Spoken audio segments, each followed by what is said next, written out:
Good evening, everyone. Welcome to tonight's episode of ZTV. It is Reading, Writing, and Ralph with the wonderful Ralph Peluso. And tonight he welcomes author Robert Tecklenburg, author of Prague, Darkness Descending. So without further ado, I'm going to bring Ralph on here. Hi, Ralph. How are you? Hello. Hi, Grace. Good to see you again. Yeah, good. I'm glad to be hosting the show again. I'm excited for tonight's discussion. So I guess intro a little bit about Robert and his book. Yes, Robert, he wrote a magnificent espionage novel set in Eastern Europe, mostly in Prague and parts of in Germany. It's a very, very well done spy thriller with a few twists here and there that were unique. So it's a very good read, and I enjoyed his book thoroughly. All right, wonderful. I'm ready to hear more about it. And before we get there, as always, we have trivia questions where you have a chance to win a free copy of Robert's book. So follow along in the comments, and Google is allowed. Yes, we have three questions tonight. Hopefully not too tough. They all can be found on your search, when you search on your smartphones very quickly, I think. And remember to type the answers in the comment box so that they can get to Grace and she can announce the winners. And we have three up tonight to go, and they're interesting questions. So remember, the theme is it's a spy novel, and so hope people are paying attention to that. All right, I'm ready to see who is going to take a swing at it. I will now welcome Bob on and let you guys take it away. Bob, how are you, bud? I'm fine, doing fine. Beautiful day out there, so can't complain. Oh, absolutely. It was a wonderful day. And as always, I started my day on the golf course and hit the ball well. So I enjoyed the day and sunshine, and things are getting back to normal and people are out, and it's great to be an American. Yep. I had to give up golf because I was so bad at it, but I'm a sailor now. I got a little sailboat out on the Chesapeake. And today would have been a good day to get out there, as a matter of fact. Didn't make it, though. Yeah. So tell the audience about yourself, your background, what you've done most of your life, so they can get to know you a little bit better. Okay. I'm an Iowan. I was born and raised in eastern Iowa. I went to college in Iowa at the University of Iowa and University of Northern Iowa. I served in the Marine Corps. Did a tour in Vietnam. I then got out and went to college. And after college, my wife and I went to the Peace Corps. So I did the Marine Corps. Then I turned around and did the Peace Corps. Two different sides of the same coin, I guess you might say. But anyway, I did that, and I worked. Actually, I worked a lot of jobs. And I did a career working with the U.S. Department of Veterans Affairs. I managed a Veterans Outreach Center, and I was also a counselor there. And we provided counseling and services for, at first it was just Vietnam veterans, Vietnam combat veterans. And then it was expanded to include the more recent veterans of the wars in the Middle East, as well as veterans of Korea and World War II. So I did that until retiring, and I retired early. And then I became a writer, a fiction writer, which is something I always wanted to do. Well, good. Fiction's fun. I'm curious. Tell us a little bit more of what your Peace Corps experience was like. When I don't know where you went, but what it was like being with the people, what they felt about Americans being there to help them, and just that whole experience. Well, my wife Becky and I we served together in Colombia, in South America, in the late 70s. We were basically, we were assigned to a Catholic school for poor boys and orphans. And there we did some teaching.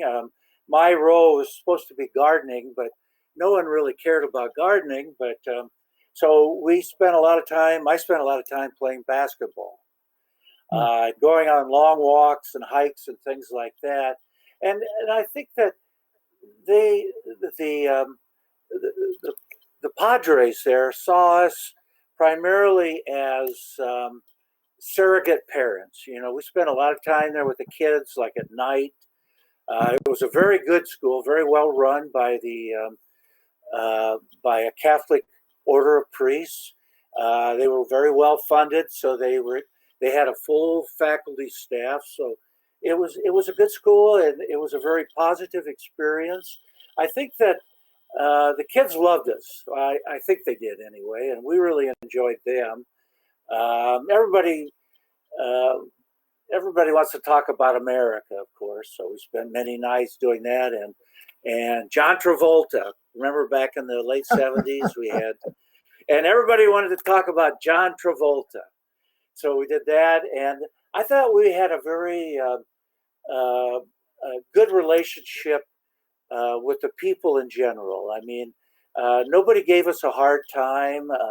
Nobody quite knew what we were doing there, but when they figured out we weren't, we were a positive influence in their community, they treated us really well, and so I thought that, and that was, I guess, image and projecting that type of positive image of America is, you know, maybe more than anything else, what the Peace Corps is all about. So, and in that sense, I think that we accomplished a lot. That sounds like it was a wonderful experience. So when you wanted to talk about John Travolta, did you give him the finger and the dance move, or? Well, no, nobody talked about that, but it was like the dance moves, though. Everybody, you know, Juan Travolta, and the dance moves. That was, of course, I didn't have any of those moves, so I wasn't able to help him all that much, and I don't think Becky was either. Yeah. So let's talk about how you got into fiction writing and what your inspirations were. I know you've written several books, but where'd your inspiration come from, and how did you coalesce them into several different novels, including Prague, Descending Darkness? Well, I have a graduate degree in American history. So I've done a lot of writing over the years in different jobs that I held in nonfiction writing, whether it be in mental health or history or whatever. And I was always very much interested in reading historical fiction. And so I decided that when I retired that if I ever wanted to write fiction, now is the time to do it. And since my background is, I have a strong background in history, I focused on that. I was a volunteer at the National Archives for several years, and I've gotten a lot of information for books I've written through the archives or through that type of research. So I was able to pull them all together and to write historical fiction, like this book, for example. Right. Historical fiction is difficult in that you've got to do a lot of research, or enough research, to create the story and keep it going. And there's an art to that. That's very valuable in writing. And I'm gonna use this moment to give the audience the first trivia question. So let's see who's on their toes out there. And then once I give the question, we're going to talk about some of the authors that may have influenced you or how you felt about their writing, either way. So the first trivia question, remember, first one in with the correct answer will get an autographed copy of Robert's book, Prague, Darkness Descending. And the question is, who was the first female double agent to appear in the James Bond novel series. And a hint is that she was based on an actual Polish double agent called Christina Starback, right? Skarbak, Christina Skarbak. So again, who was the first female double agent introduced in the James Bond series? So let's talk about some of the noted spy fiction writers. First one, Ian Fleming. Yeah. What do you think about Yeah. him, and how much did he influence the Well, things you wrote? I never read too much of Fleming, and obviously he never really influenced me. I read a lot more Robert Ludlum, Tom Mhm. Clancy, Le Carre, others, but I can't say that they really influenced my writing. My writing was actually, well, I have to look at people like, and this is going to be hard to believe, but people like Hemingway, Kurt Vonnegut, and a nonfiction writer, Viktor Frankl, because I was always impressed and very much moved by how their war experiences shaped their lives. Right. And along with that, their writing, of course. And so, and especially coming from a mental health background where I treated combat veterans suffering from war-related issues, it all sort of fit together. And I think that they had more of an influence, at least in the thought processes of my writing. Yeah, tell me a little bit more about the Vonnegut influence on you, because that's one I would have never even thought about bringing into this equation. So, Well, and which book of his do you think was the one that impacted you the most? Slaughterhouse Five. I had a That's, feeling. yeah, of course, I mean, and that's what he's probably most well known for. Although he's a, in terms of his technique, it's pretty wild and very entertaining. But Slaughterhouse Five was based on his personal experiences as a prisoner of war in Dresden in the last months of the war during the firebombing. And I can't help but believe, and especially if you read that book and then try to think about how it may have been applicable in his later writing, but I can't help but believe that did not influence his writing. Yeah. I mean, the whole city That's, was totally destroyed. yeah, yeah. See, when I read Prague, as I got through the first 50 or 60 pages, I was thinking Leclerc, because it was very much in the mode of Tinker, Tailor, Soldier, Spy. Right. Yeah.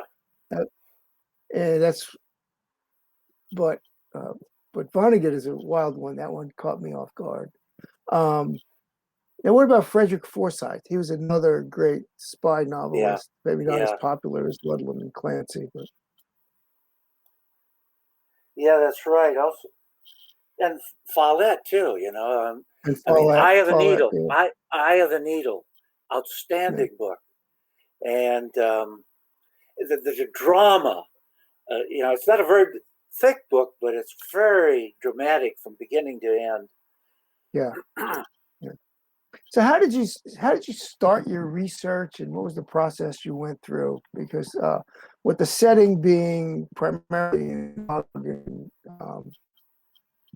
some in Germany, how did you go about securing all the information to write about it and keep the story going? Well, I got a lot of information out of the National Archives, out of the various sections. They have an excellent section on World War II that also includes German records. It certainly includes the American units who fought in Germany. And then I did a lot of research online too. I was able to find some things, and of course, I can't tell you how many maps I had to purchase, to to figure out how everything unfolded in Czechoslovakia and in southern Germany. So, and I love maps anyway. I love reading maps. So that was very much an important part of my research. And I had done other research for a book that it's actually a prequel to this one, but it won't come out until the end of the year for various reasons. But I found the research on that one in the National Archives as well, and it has to do with Charles Stanek, my main protagonist. That's where it starts out. But anyway, my research had to do with this book. He was an OSS agent, parachuted into Central Europe, Czechoslovakia, during the war as his primary mission to rescue downed American and British flyers. And a secondary mission was to raise as much hell as he could with the German. And with that in mind, with both of those things in mind, he joined up with partisans, Czech partisans fighting, and that sort of leads one into into Prague, because he runs into Russian NKVD agents who become NGB and who become KGB, and that all changes in the 5 years after the war, and so he has his nemesis already created in Colonel Andrei Pavlov, who wants to get him because of what he thinks he knows, and also because he's one of the few people who had escaped his clutches earlier, and nobody escapes Andrei Pavlov's clutches. So he uses the holding a woman who Charlie had met during the war years, and her child, and as to try to lure him back. And Charlie, being the kind of guy that he is, took him up on it, went back. Yeah, well, Charlie believed the child was his. Yes. And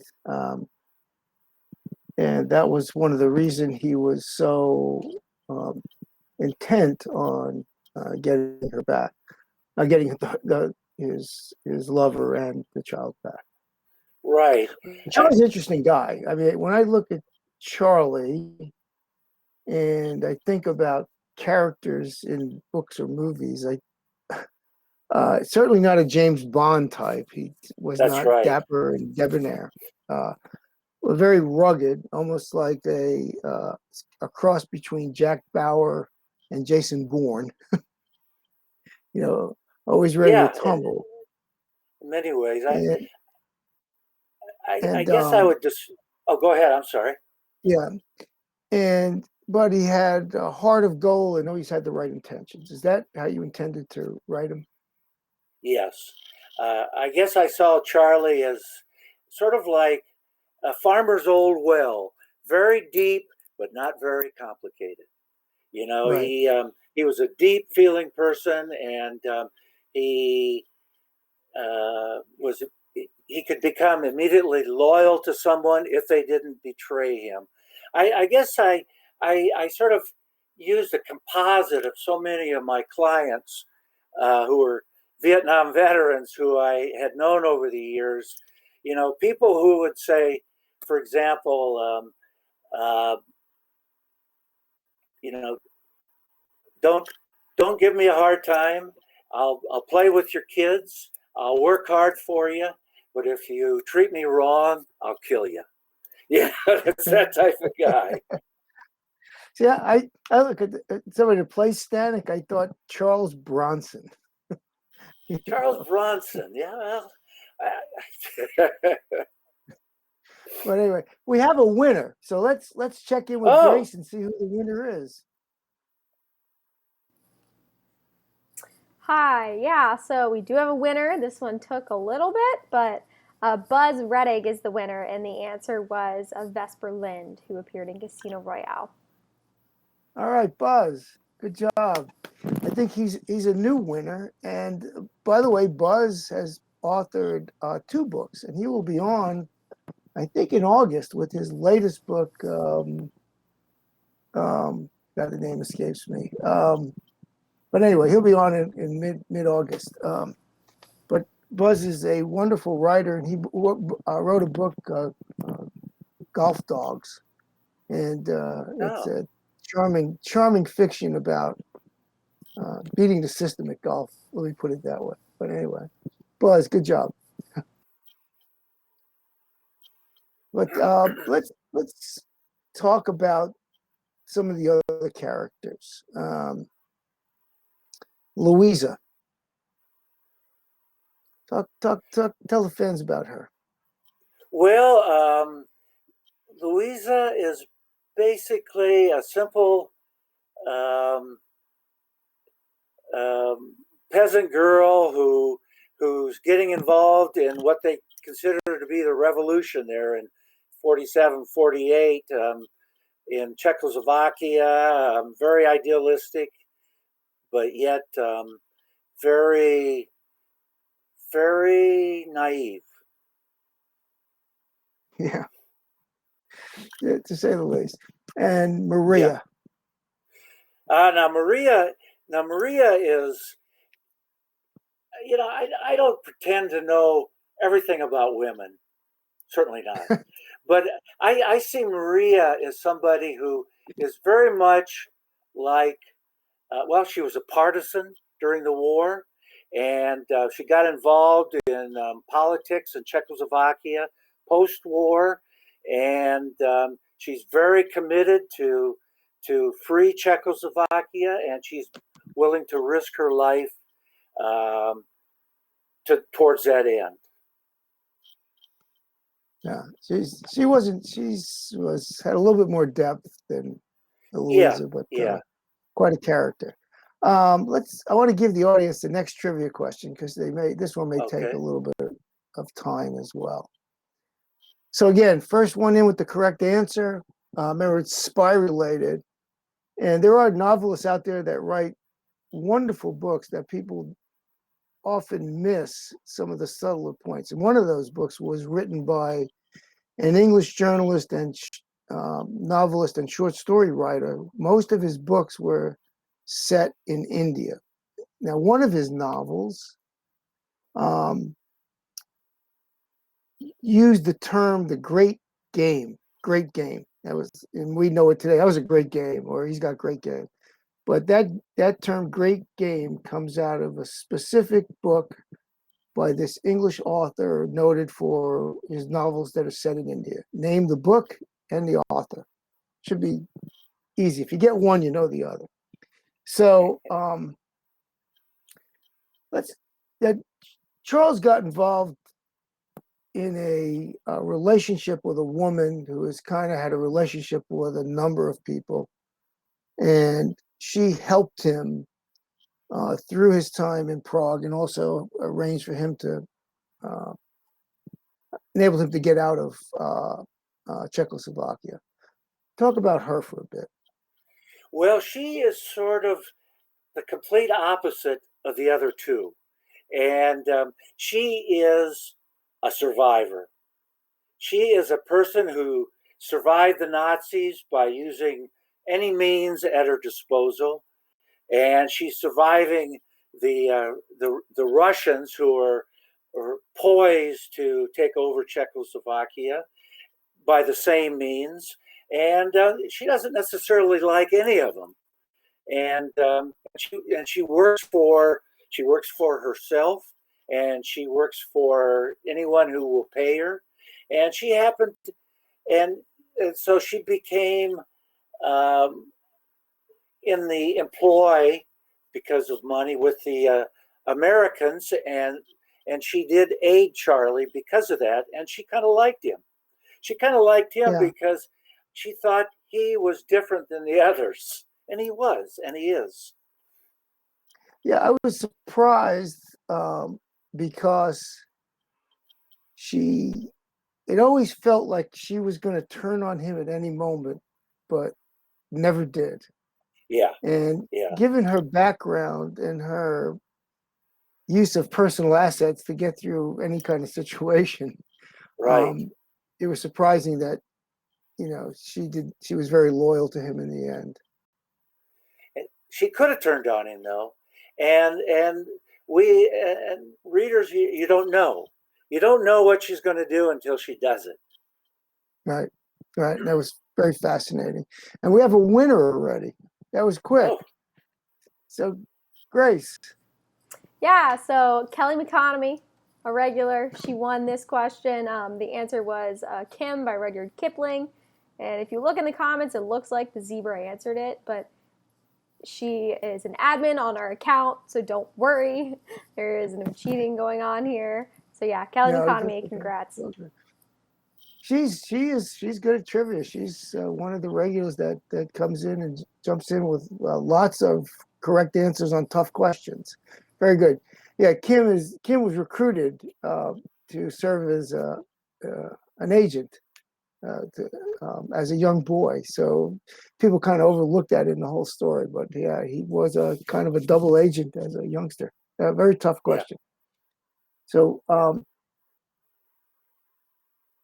going to give the fans a third question, and this one might be a little tougher, or they may get it quicker. Who knows? But then I want to talk about some of the double agents that appear in novels, or people that have double crossed other people, and get your take on what you think about them and how they relate to some of the characters in your book. Now, the third question is when Czechoslovakia ended its union and divided into two countries, the Czech Republic and Slovakia. That event was given a nickname. So what was the nickname for the event that separated the Czech Republic from Slovakia? So anyway, there have been great turncoats in all sorts of books written by wonderful novelists. And one of the famous turncoats is written by Mario Puzo in his novel, The Godfather. And that was Paulie Gatto, the driver for Don Corleone, who called in sick, which enabled the assassination attempt on Don Corleone. Thoughts about Paulie? Well, like how it translates into my book, you mean? Yeah. Well, I think that to be a person in that type of situation, besides having something of value, it's all about survival. And survival is all about, very often, is all about deceit and betrayal. You have to be able to lie many, many times to many, many different people, and you can't be accountable to anyone. I mean, if you have to betray your best friend, and you want to survive, that's what you have to do.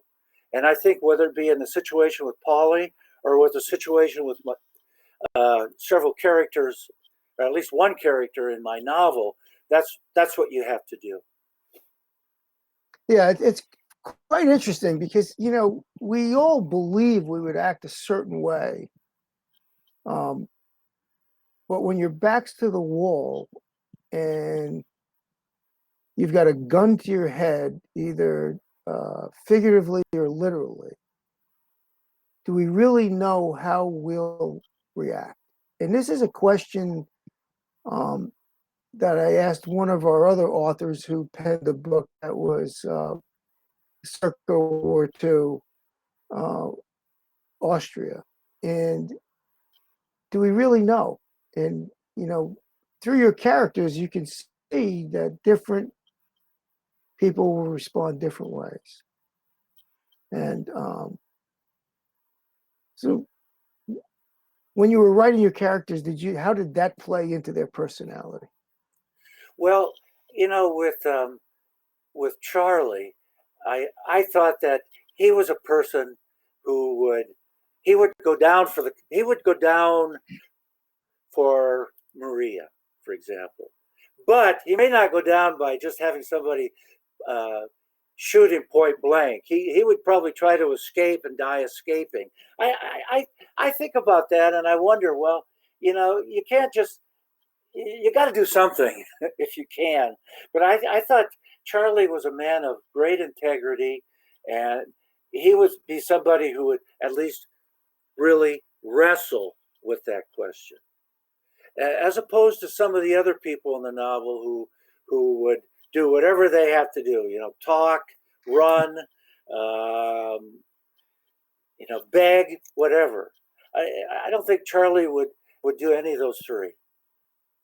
Now, in Casablanca, both the novel and the movie, Louis Renault was the perfect chameleon. He played both sides against the middle, and you remember the closing line of the movie. It's going to be a start of a wonderful friendship. His personality is in some of your characters as well. That ability to just, as you put it, survive. Yeah. And you know what? I think it takes there are some personalities who simply do not have it. And there are some people who, you think they could do anything. They could lie, cheat. They could get close to one person, betray him, turn on him, and go to another person. I think that, but I think that it's got to be like in a novel, for example, you have to write that so that the reader has an inkling of what this character is going to do. Right. I think that is really important. You can't spring it on them. Yeah, that's true. But we have a winner, so we'll get that from Grace. But then I want to come back to Charlie's personality and intestinal fortitude as it relates to what he was pursuing and what the outcome was. So, Grace. Yeah, so the answer to the final question was The Velvet Divorce, and Seal Warren answered that correctly. Seal, my wonderful friend from the Bronx, New York, and I've known her for a very long time. And she's been a guest on the show. Great. I'm glad she won. She's a good lady.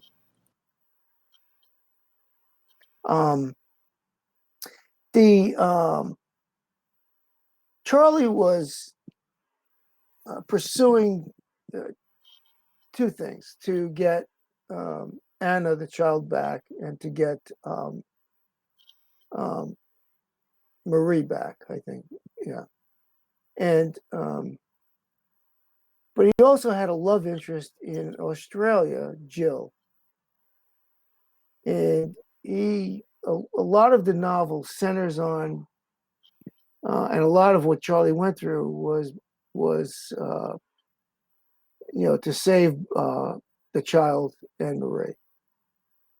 And in the end, he ended up with neither, but he did end up back with Jill. Right. That's right. So, do you think he did that by design, or if Marie and Anna had gone with him, his outcome with Jill would have been different? Or what was the process in setting up that whole sequence? Because it blew me away. Yeah. You go through all of that, and then you get the last. You don't get it over the goal line, but maybe you do, and you would do it in a different fashion. I think at the beginning, it was something he had to do, and he had to go back to Central Europe and do it. And I don't think he really thought through, and what if he did actually rescue them and do something other than he did with them. I don't think that he would have married. I think that he had already decided what he wanted to do, and he liked Australia, and I think he had already decided in his mind what he was going to do, but he was bound and determined to rescue them, get them out of the country, and I think that his feelings for her over, say, a 2-3 year period, had been replaced by Jill in Australia. But it would have been, he may have had to make a tough decision. And I think that's how he would have made it. Good point. So what are the takeaways you want the readers to come away with from your book, from your work? Oh, that's a good question. That's a tough question. What I would like is, first of all, I write to entertain. I want people to have an enjoyable read. I want them to learn about Central Europe, what happened during that time period. I think it's such a critical time period. And I talk about the Berlin blockade and what's going on in Eastern Europe, what's going on in Russia, and what's going on in Czechoslovakia, of course. And so those are pieces of information that I want to convey to people.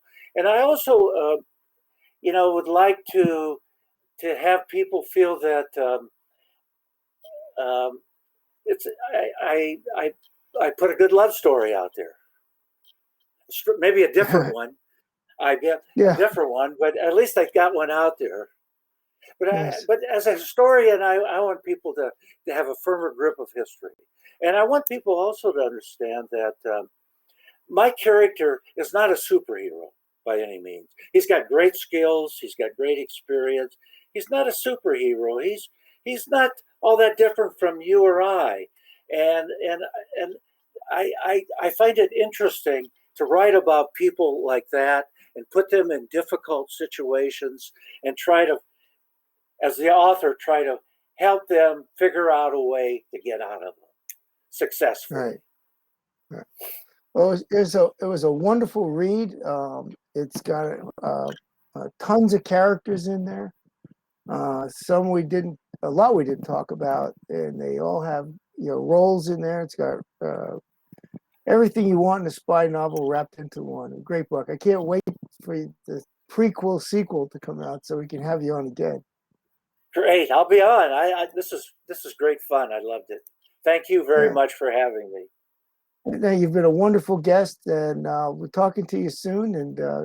And good luck with the next book. And hopefully, the folks that read it will be as energetic about the book as I was. It was very good.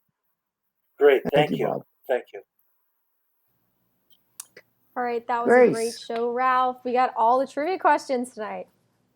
That's fabulous. I know. We still had the one hanging out there from a couple 4 weeks back, but I'm not going to open that wound right now.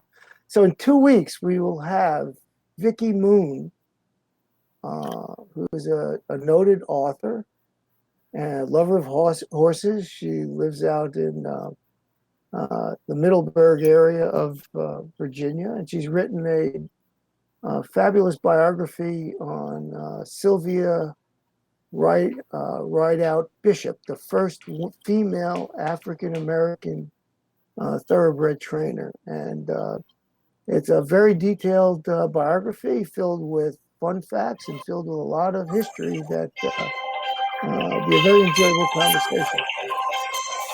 And we have music.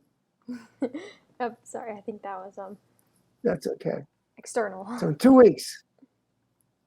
All right, 2 weeks. We will be tuning back in for another episode of Reading, Writing, and Ralph. Excuse me. I'm excited. Yeah, Alf made more money than me. All right. Thank you, as always, Ralph. It was a great show, and I am looking forward to the next one. Great. Thanks, Grace. See you soon. All right, guys, that was it for tonight. I hope you enjoyed. Congrats to all of our trivia winners. 2 weeks, Reading, Writing, and Ralph again. As always, there is trivia, so please try your best, and you might win a free book. So until then, be the good news in someone's life.